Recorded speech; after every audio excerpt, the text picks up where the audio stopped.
네,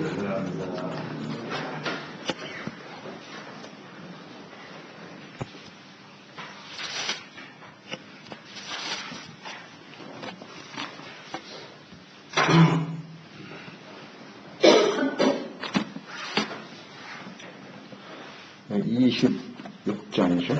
여기 26장 1절에서 13절까지 하겠습니다. 26장 1절로 13절. 읽겠습니다. 너희는 자기를 위하여 우상을 만들지 말지니 조각하는 것이나 추상을 세우지 말며 너희 땅에 정확한 탑상을 세우고 그를 경배하지 말라. 나는 너희 하나님 여호와 그이니라. 너희는 내 안식일을 지키며 내 성소를 경외하라. 나는 여호와이니라. 너희가 내 계명을 실행하면 내가 너희에게 손을 따라 그를 주며 사랑한 백성을 보이고 그의 땅을 이루리라. 너희의 작은 거룩한 때까지 미치며 때까지 미치니 너희가 음식을 배후에 놓고 너희 땅에 안전히 거주하리라. 내가 그 땅에 평화를 줄 것인즉 너희가 너희를 두렵게 할 자가 없을 것이며 내가 사람은 짐승을 그 땅에서 취할 것이요 칼이 너희 땅에 들어오게 하지 아니할 것이며 너희의 원수들을 쫓기니 그들이 너희 앞에서 칼이 엎겨질 것이라. 또 너희 자손이 병을 쫓고 너희 강한을 쫓으리니 너희 대적들이 너희 앞에서 칼이 엎겨질 것이며 내가 너희를 돌보아 너희를 번성하게 하고 너희를 성되게 할 것이며 내가 너희와 함께 하는 내 언약을 이행하리라. 너희는 오래 두었던 묵은곡식을 먹다가 새 곡식으로 말미암아 묵은곡식을 치우게 될 것이라. 내가 내 손으로 너희 중에 세우리니 내 마음이 너희를 싫어하지 아니할 것이며 나는 너희 중에 너희 되고 너희는 내 백성이 될 것이니라. 나는 너희를 애굽 땅에서 인도하여 그들에게 좋은 것을 너희의 하나님 여호와이니라. 내가 너희의 머리에 점을 부수고 너희를 걸어서 걷게 하였느니라. 하나님을 사랑하라. 이거 지금 레위기 말씀을 계속 묵상하고 있는데요. 이 레위기 말씀을 통해서 주시는 하나님의 뜻은 아주 분명하죠. 하나님 앞에 하나님의 택한 백성들이 거룩한 하나님의 백성이 되어야 한다. 의의 백성이 되어야 된다라는 것을 계속 강조하고 있죠. 그래서 예배를 통해서 하나님과의 성소가 굉장히 중요한 것이죠. 율법, 그 다음에 그 율법에 나타난 하나님의 뜻은 거룩한 예배자로서 그 성소에서 죄를 깨닫고 회개하고 용서받고 의롭다함을 얻고 하나님의 백성답게 살아가는 것이죠. 이것이 이제 분명한 하나님의 뜻인데요.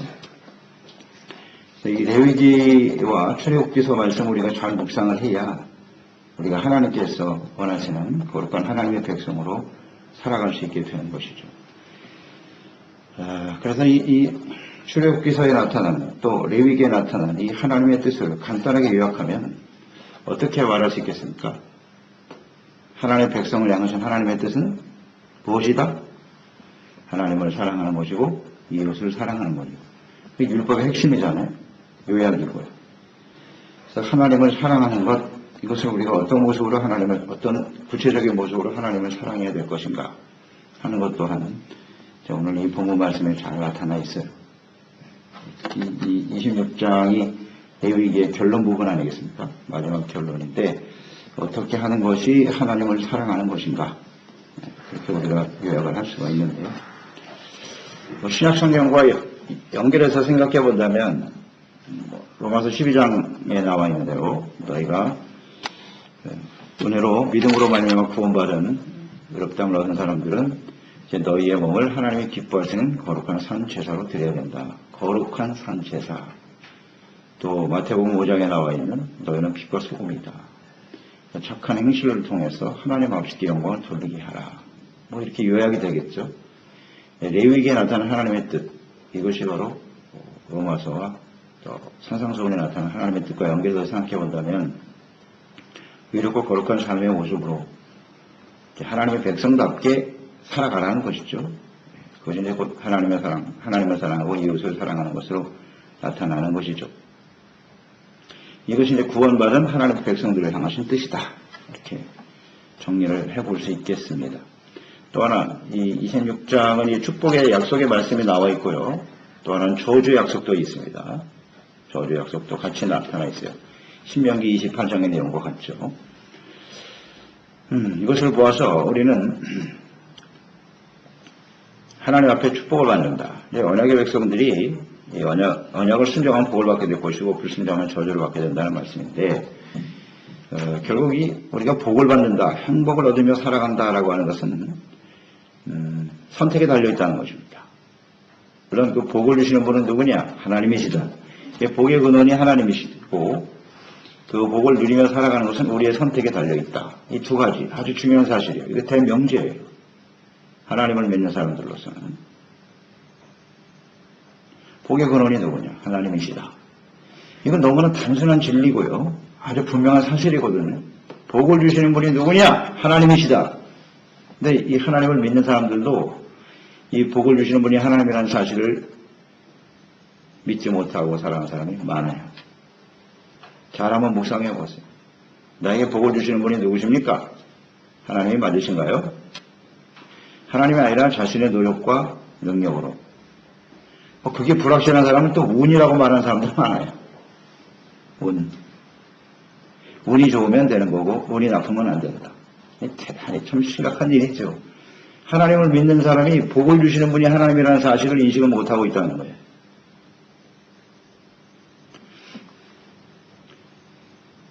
잘 생각해 봐야 합니다, 여러분. 복의 근원은 하나님이십니다. 아멘. 자꾸 불안해하거든요. 자기의 노력으로 복을 받고 살아간다고 생각하는 사람들은 불안전하니까 항상 불안해. 그래서 어떤 좋은 결과가 나타나면 어떻게 돼요? 대단히 교만해지죠. 이 교만이라고 하는 것 자체가 세상에서 많은 걸 누리며 살아가는 사람이 있잖아요. 예수 믿는 사람들도 잘 되는 사람 많아요. 그런데 그것이 하나님께서 복을 주시는 것이 아니라 자기의 의지와 노력으로 이루어졌다고 생각하는 사람은 대부분 교만해지거든요. 그러니까 이 부분을 우리는 잘 생각해야 돼요. 그 열매를 보면 나무를 아는 것이거든요. 그러니까 우리가 어려울 때보다 잘 됐을 때 말이죠. 마음이 교만해졌어요. 이거는 절대적으로 복의 근원이신 분이 하나님을 인정하지 않는 거예요. 내가 어떻게 해서 이렇게 잘 됐다고 생각하는 거지. 그러니까 사람들은 무시하고 자신이 대단한 존재인 거죠. 그러나 복의 근원은 하나님이시라는 것을 아는 사람은 언제나 겸손해요. 겸손할 수밖에 없어요. 그리고 이것을 사명으로 인식하고 하나님께 헌신하고 하나님께 드려지고 이웃과 함께 나누려고 하는 마음을 갖게 되고 여러분 이거 중요한 생각입니다. 복은 하나님이 주시는 겁니다. 그 다음엔 뭐예요? 선택. 내가 할 일은 선택이에요. 축복을 선택하든지 저주를 선택하든지 그건 나에게 달려있다. 행복은 선택입니다. 복의 근원이신 하나님. 아주 분명한 명제고 진리예요. 이건 놓치면 안 돼요. 놓치면 안 돼요. 그러면 이제 오늘 여기 보면 축복의 내용들이 잘 나와 있거든요. 근데 이 축복의 내용들이 나의 삶과 맞지 않다. 예를 들어서 나의 현실과 비교해보면 전혀 맞지 않는 것 같아. 그럼 그 원인이 어디에 있느냐는 거예요. 이런 걸 생각해 봐야 돼요. 하나님의 뜻은 오늘 여기 잘 나타나 있거든요. 우리가 하나님을 사랑하고 이웃을 사랑하는 그 주님의 말씀을 잘 순종함으로써 우리가 이 땅에 살아가면서 필요한 모든 것을 풍성히 누리며 살아가게 하시는 거예요. 그게 하나님 뜻이에요. 분명하네요. 근데 그보다 어디에 더 우리 집중해요? 무엇이 더 중요하냐? 1절에서 3절이 중요한 거예요. 이것을 우리가 충족할 때 이게 조건절이에요. 충족되어지면 그 이후에 하나님 주신 약속을 누리며 살게 될 것이다. 아멘입니다. 자, 우리가 선행절 25절, 25장에서 봤죠. 우리는 하나님의 종이에요. 주님께서 내 종이라고 그랬어요. 하나님의 백성들. 그러니까 종이니까 종에게 필요한 자세가 뭐라고 그랬죠? 겸손. 겸손은 이제 순종으로 나타날 수 있어요. 겸손, 순종, 섬김, 그 다음 충성. 이러한 요소를 가지고 있어야 돼요. 그래서 종된 모습으로 하나님을 잘 섬겨야 돼요. 그러니까 오늘 1절과 3절 말씀을 보세요. 여기 나와 있거든요. 내용이.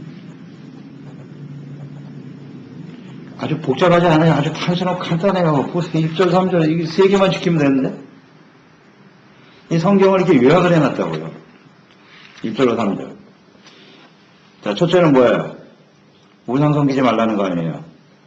자기를 위하여. 이게 중요하죠. 그 다음 두 번째는 성소요. 성소. 안식일을 지키래. 2절에 안식일을 지키고 내 성소를 경외하라. 내 성소를 경외하라. 그 다음 3절에는 너희가 내 규례와 계명을 준행하면. 간단하네. 그러니까 이것을 요약하면 뭐예요? 하나님을 사랑하라. 그러니까 하나님을 사랑하는 구체적인 모습이에요. 그리고 이웃과 관련된 모든 구체적인 규례들이 또 레위기에 나와 있고 출애굽기도 잘 나타나 있죠. 그건 이웃 사랑이에요. 5계명에서 10계명. 이것은 곧 하나님을 사랑하는 구체적인 내용이네요. 아주 간단하네요. 어떻게 하는 것이 하나님을 사랑하는 거라고요? 첫째, 자기를 위하여 우상을 만들지 말라. 할 수 있습니까? 어떻답니까? 할 수 있죠. 왜 못해요? 이거 지키면 되지. 그러니까 자기를 위하여가 핵심입니다. 언제든지 우상은 자기를 위해서 만드는 거예요. 우상의 실체를 모르고 사는 사람이 꽤 많아요. 우리 성도들 중에도요. 처음에는 순수하기 시작하지. 다 하나님을 위해서, 주님을 위해서 헌신한다고 하면서 시간이 흘러가면서 점점 자기를 위해서 살아가는 거죠. 이걸 조심해요. 그게 부패하고 타락하는 아주 근본적인 부분이에요. 자기를 위하여. 자기가 중심이 돼버린 거예요. 그러니까 하나님의 중심이 되는데 자연스럽게 이게 바뀌는 거예요. 이렇게. 자기가 중심이 된다. 그런 모습 우리는 수없이 봐오잖아요. 우리 자신도 깜짝깜짝 놀래고 나의 모습을 보면 자기를 위해서 하는 모든 것이 그게 바로 우상이다. 그러니까 자기를 위하여 한다는 건 구체적으로 어떤 모습일까? 어떤 것일까요? 자기를 위해 한다는 건 뭐예요? 이렇게 생각해 보자고요. 하나님이 우리의 삶의 주인이세요. 예수 믿고 구원받고 이전엔 내가 주인이었잖아요. 내 마음대로 살았잖아요. 다 자기를 위해서 산다는 건 내가 주인 노릇하는 거예요. 내가 왕이에요. 그러다가 예수님을 구주 영접하면서 예수님이 주가 된 거죠. 예수님이 주인이 되고 우린 종이 되고. 이 관계가 매우 중요하거든요. 이게 뒤바뀌면 안 돼요. 근데 언제부터 내가 주인 노릇을 하고 있는 것이 주인 노릇을 하는 거예요. 내 마음대로 합니다. 참 위험하죠, 이게. 그래서 우리가 어제도 묵상했잖아요. 종에 대해서. 이건 매우 중요한 생각이에요. 나의 정체성은 종이다. 주인은 하나님이시다. 마태복음 6장 24절을 언제든지 우리 잊지 말아야 돼요. 마태복음 6장 24절. 한 사람이 두 주인을 섬기지 못할 것이다. 혹 이를 미워하고 저를 사랑하거나 혹 이를 중히 여기고 저를 경히 여김이라. 너희가 하나님과 죄물을 겸하여 섬기지 못하느니라. 아멘.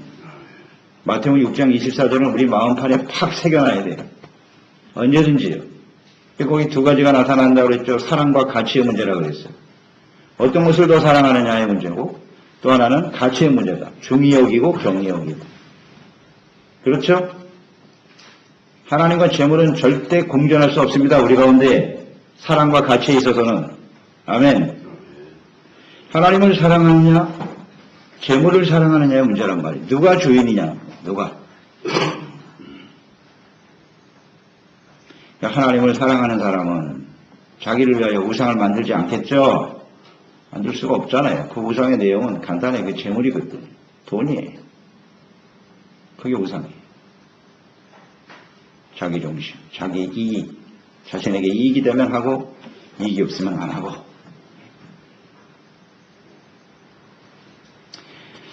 뭐든지 자기 중심으로 나타나는 이거 정말 대단히 위험한 생각입니다. 위험한 생각이에요. 언제나 하나님이 우리의 주인이 되셔야 합니다. 자기가 우상이라는 거 잊지 말고. 쉽네요. 자기를 위해서 하면 안 되고 주님을 위해서 하면 돼요. 항상 순간순간 질문을 해야 돼요. 내가 어떤 일을 결정할 때, 어떤 일을 하려고 할 때, 이게 정말 하나님을 위해서 하는 건가, 나를 위해서 하는 건가? 아니, 생각해보면 알지 모르겠어요? 남들이 봐도 다 아는데 저 사람의 어떤 결정과 행동 보면 아, 저 지극히 인간적이구나. 보이잖아요, 눈에. 근데 왜 내 눈에는 안 보이냐고. 솔직히 기도를 해봐야 돼요. 이게 정말 하나님을 위한 일이야? 나를 위한 일이야? 내 편안함과 유익을 위한 것이냐? 하나님의 주신 사명을 위해서, 하나님의 뜻을 위하여 주님을 섬기는 일인가? 하나님을 위한 일은 언제나 의의 모습으로 나타나고, 언제나 겸손하고, 감사로 나타나고, 은혜에 대한 반응으로 나타날 것이고, 그렇죠? 사명으로 연결될 것이고, 어떻게 하는 것이 하나님을 위해 하는 것이냐? 잘 생각해 봐야죠. 그것이 이제 두 번째 내용에 나오는 거죠. 두 번째, 뭘 어떻게 하라고요? 성소를 소중하게 여겨라. 네, 성소를 경외하라 그랬어요. 성소를 경외하는 것이 우상을 버리고 하나님을 주인으로 섬기는 자세입니다. 아주 쉽네요. 간단하고요. 안식일이군요. 안식일을 잘 지키라는 얘기군요. 안식일이 먼저 나오네요. 안식일을 잘 지켜라. 우상 버리고 안식일을 지켜라. 자, 안식일의 의미를 아시죠? 안식일을 지켜야 거룩한 백성입니다. 안식일의 뜻이 뭐라고요? 안식일을 뭐 하는 거예요? 어떤 의미예요? 일단 노동을 쉬어야 돼요. 이게 대전제죠. 일하지 말고 하나님만 바라봐라. 일이라고 하는 건 경제라고 그랬어요. 그게 돈이고 재물이에요. 그것을 하나님 밑에 내려놓을 수 있어요. 하나님이 우선이십니다. 그래서 이루시는 거예요. 그게 대전제가. 또 우리 삶에 필요한 것은 하나님이 지어주십니다. 하는 것을 인정하는 것이고, 그 안식일을 하는 일이 뭐예요? 하나님을 예배하는 거죠. 오직 하나님만 바라보는 거죠. 하나님과 교제하고 하나님께 예배하고, 그 예배는 뭐냐? 구체적으로 하나님의 말씀을 듣고 우리의 죄를 깨닫고 회개하고 용서받고 건너받고, 우리의 모든 날들의 주인은 하나님이심을 인정하는 것입니다. 그리고 그 안식의 의미는 무엇인지 아시겠죠? 중요한 질문입니다. 우리는 누구나 다 안식을 누리며 살기를 원하죠? 근데 이 안식이 어디에 있느냐는 거죠. 나는 어디에서 안식을 얻으려고 하는가? 이 질문이거든요. 이 질문에 대한 대답이 안식일, 주일성수입니다. 안식은 어디에 있다? 예수 그리스도 안에, 하나님 안에 안식이 있는 것이다. 이것을 인정하는 거예요. 근데 세상 사람들은 많은 것을 쌓아놓고 소유하고 창고를 많이 짓고 수확을 거둬 가득 채워놨으니 내 영혼아 이제는 편히 먹고 마시고 쉬자. 이 어리석은 자여. 누가복음 12장. 그건 세상 사람들이에요. 우리의 안식은 그런 데 있는 것이 아니에요. 하나님과의 올바른 관계 속에서 죄사함 받고 하나님의 자녀 백성으로 살아갈 때 우리는 안식과 평안을 누리게 되는 것이다. 이게 안식일이죠. 아멘. 또 하나 뭐예요? 이 안식이 의미는, 안식을 지키는 것은 무엇을 생각하는 것이다? 영원한 안식, 영원한 안식이 있다는 것을 인정하고 아는 사람들이에요. 세상에서만 안식이 아니라 이것은 작은 안식이고 또 하나 남은 안식이 있다. 영원한 안식, 하나님의 나라의 소망을 바라고. 그게 안식일을 지키는 사람들이죠. 이게 그냥 율법으로 형식적으로 지키면 아무 소용이 없어요. 그건 거룩한 백성이 아닙니다.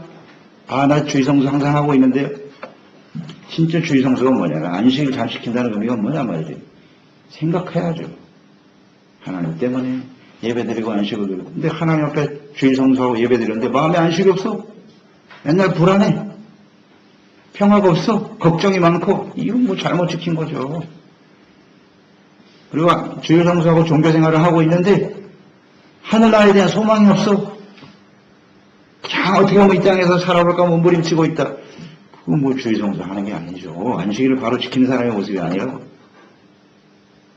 잘 생각해 보세요. 안식일 지켜라. 그 다음에 이제 내 성소를 경외하라고 되어 있잖아요. 그러니까 안식일을 지킨다고 하는 건 성소에서 이루어지는 거예요. 성소. 그러니까 교회, 하나님의 성전에 대한 우리의 태도, 우리의 생각이 어떠한지. 자, 우리는 왜 성소를 경외해야 할까요? 경외하는 이유가 무엇입니까? 해야 될 이유는 그곳에 하나님이 계시기 때문에. 이게 아주 가장 기본적인 생각이라고요. 그 교회에 하나님이 계세요. 그 약속이에요. 내 성소에 하나님이 허락하신 성소에 하나님이 계시겠다 그랬잖아요.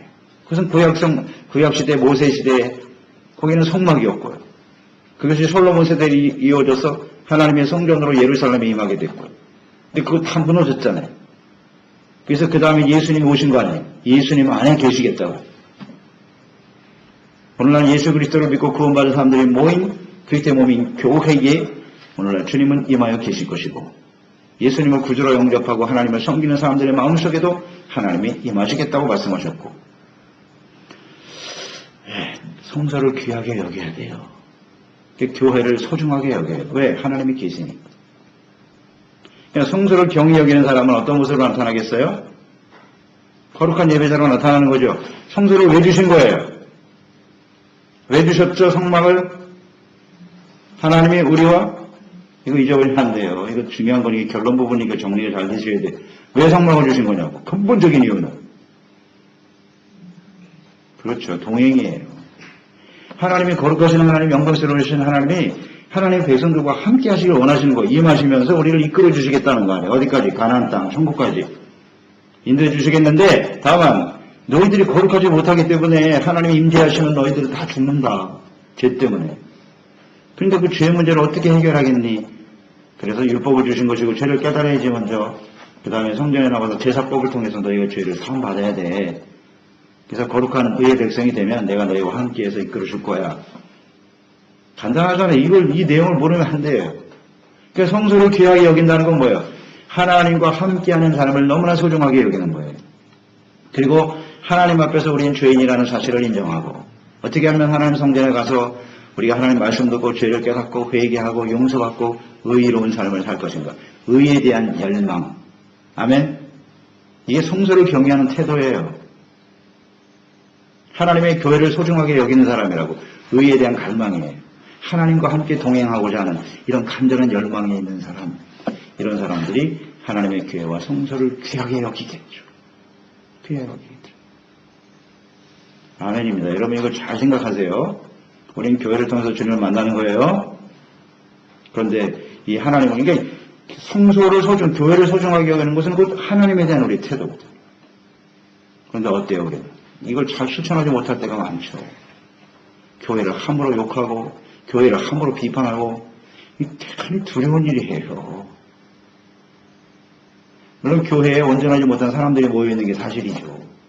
그러나 우리가 교회로 모이게 하시는 하나님을 생각해야 돼요, 하나님을. 그렇게 함부로 욕하고 비난하고 그래서는 안 돼요. 그건 정말 두려운 일이에요. 하나님에 대한 근본적인 자세가 잘못되어 있는 거라고요. 그래서 하나님의 교회 나올 때 정말 하나님 앞에 두렵고 떨리는 마음으로 나와야 되고, 이런 교회를 주신 이 하나님의 은혜가 얼마나 소중한가, 이런 걸 좀 생각하고 진지한 자세로 경외해야 돼. 경외 교회를, 성소를.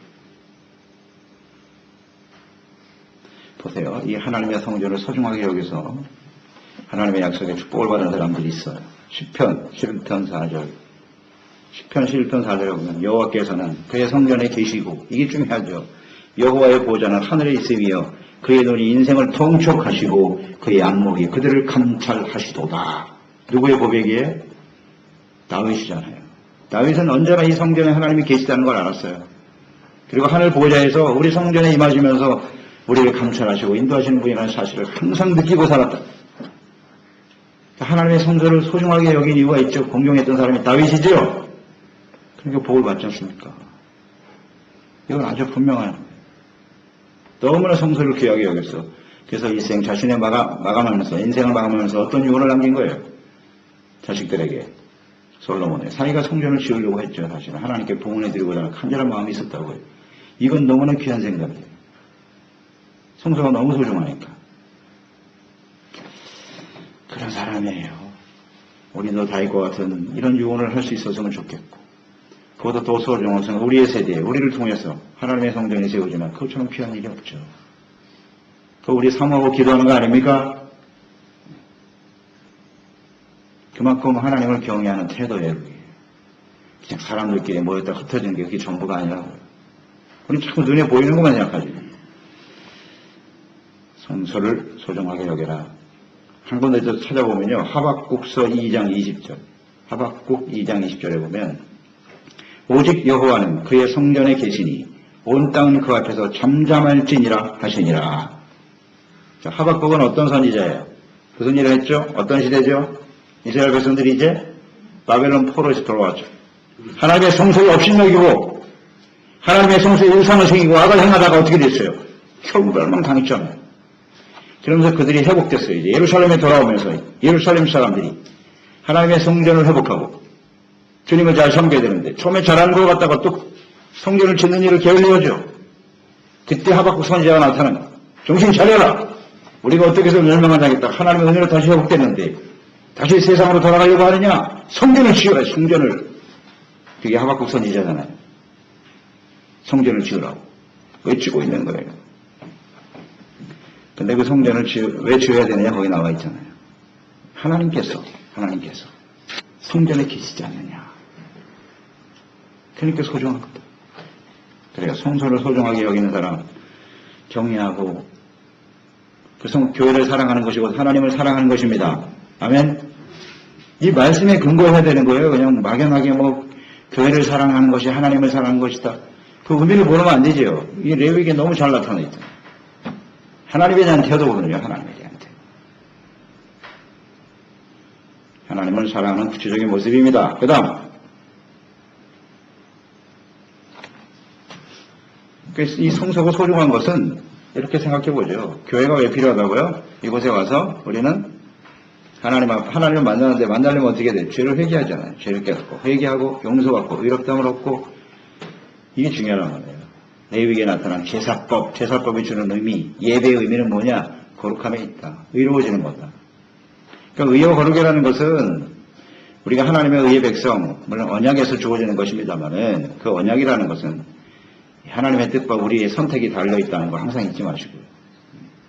하나님은 우리가 의로운 백성이 되길 원해요. 그런데 현실은 우리는 죄인이야. 그럼 어떻게 되느냐? 죄를 깨닫고 회개를 잘해야 되는 거예요. 이 회개가 예배를 통해서 이루어지는 거예요. 교회 안에서 이루어지는 거예요. 그럴 때 의롭다함을 얻게 되는 것이니만큼 교회가 소중할 수밖에 없잖아요. 예배를 통해서 하나님과의 교제와 만남을 통해서 우리는 의롭다함을 얻고 즉 말씀과 기도 예배, 성령의 역사하심 이것이 우리를 거룩하게 하는 것이다. 예배를 통해서 우리는 거룩해지는 거잖아요. 교회 안에 들어와 있다고 해서 거룩해지는 게 아니라 그 예배를 통해서 말씀을 듣고 회개하고 용서받고 의롭다함을 얻기 때문에 그래서 거룩해지는 거예요. 교회를 우상 숭배듯이 섬기면 안 돼요. 그런 사람들도 있어 없지 않아 있다고요. 우상 섬기듯이. 교회를 위해서 내가 뭘 어떻게 했으니까 내가 무슨 어떻게 복을 받겠지. 지극히 기복적인 생각. 또 그것도 자기를 위한 거야. 교회를 섬기는 것도 자기를 위해서 섬겨. 대단히 위험한 생각입니다. 하나님을 사랑하고 감사하는 마음으로 섬깁시다. 우리 교회를 주신 게 얼마나 감사해요. 이거 하나님 앞에 복을 받을 수 있는 사랑할 수 있는 기회를 주신 거라고. 이게. 교회가 없어서 예배를 드리지 못하는 사람들 얼마나 많은지. 감사한 일이에요. 우리 교회를 주셨다는 것. 그 다음에 이제 3절에 내 규례와 계명을 지키면 그랬잖아요. 지키면. 규례와 계명을 지킨다는 것이 1절, 2절의 내용이에요. 간단하게 요약되는 거죠. 하나님을 사랑하는 성소를 귀하게 여기고 안식일을 잘 지켜 주님 안에서 주시는 그 말씀 하나님 사랑, 이웃 사랑이죠. 이웃을 잘 실천하면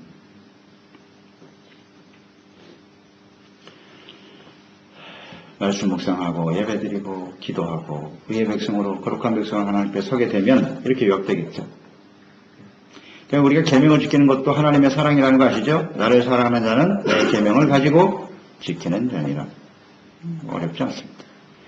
네, 그렇게 이걸 잘 지켜야 되니까 하나님의 말씀을 주야로 묵상해야 되겠죠. 묵상해야 되겠죠. 말씀을 모르면 지킬 수가 없으니까요. 지킬 수가 없어요. 하나님을 바르게 알아야 주님을 섬길 수가 있는 것이고요. 그러면 이게 전제입니다. 4절이야. 내용들 보세요. 우리가 이 세상에서 꼭 필요한 내용들은 다 있어요. 요약되어 있습니다. 간단하게 정리가 되죠.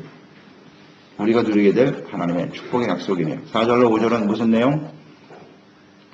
정리되시죠? 4절로 5절은 뭐예요? 물질의 축복이네요. 경제적인 풍요네요. 생활에 필요한 양식을 풍성하게 채우시겠다는 약속. 5절에 보니까 배불리 먹고 너희 땅에서 안전하게 거주하리라. 배불리 먹고 안전. 이거보다 중요한 게 어디 있어요? 우리의 삶은. 우리를 안전하게 지켜주시는 분이 누구다? 하나님이시다.